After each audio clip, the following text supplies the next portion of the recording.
Hello everybody, it is Nicole from iiKiui, where I want to help you improve your art.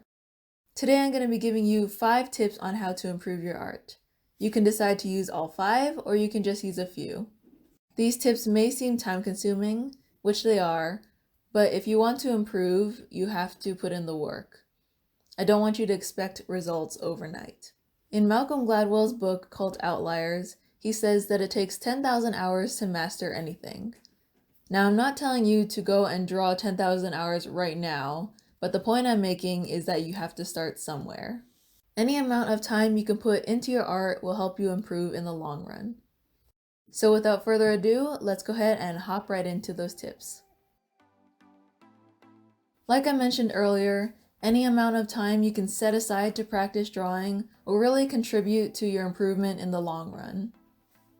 Setting a time to practice, whether it be 5 to 10 minutes a day or a couple hours on your day off, will help you greatly improve. The important thing to remember though is to keep it. Anybody can set a time or schedule an appointment, but if you don't keep it or stick with it, then it becomes useless. So if you can squeeze in 10 minutes of sketching before you sleep or a couple hours on your days off, then you will see improvement over time. Drawing with pen is a great way to see improvement because you can't erase it. And no, I'm not telling you to go buy erasable pens, that's cheating. Using anything that makes a permanent mark, whether it be pens or markers, will help you improve because it makes you more aware of the lines that you're putting down.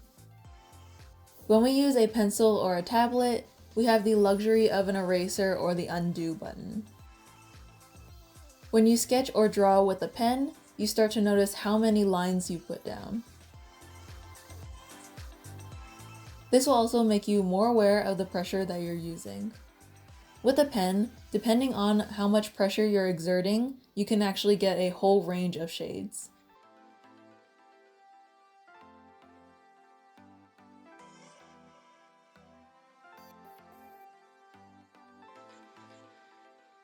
Practicing shapes and forms really help when designing anything.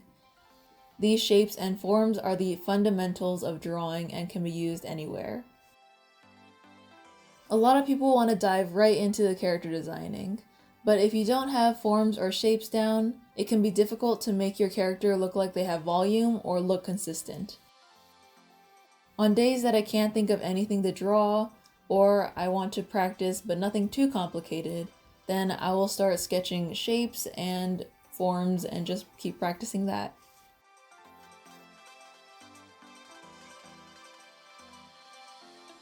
If you've heard it once, you've probably heard it 1,000 times. When anybody asks artists how to improve, one of the top answers that you'll hear from them is life drawing. And there is a reason for that. It is because it is so important. If you want to draw characters in any pose, it is really important to start learning human anatomy. If you're lucky enough to have life drawing classes available to you, I would highly recommend going to them. When I was in school, I was lucky enough to have a life drawing class where there was a model in front of us and we would draw from that. However, even after 2 quarters of taking a class with a live model, I feel like I didn't get enough life drawing. Luckily, there are other resources to help you practice life drawing without the use of a live model. There are great resources online that I will link below. Many of them are mature because they involve nude models, but there are options for clothed models if you're not comfortable with nudity. The one I use the most is called Line of Action, and I like that they have different time length that you can choose from. Having a shorter time will help you practice capturing the gesture and the movement, whereas a longer time can help you with studying the anatomy and the lighting and just where everything goes.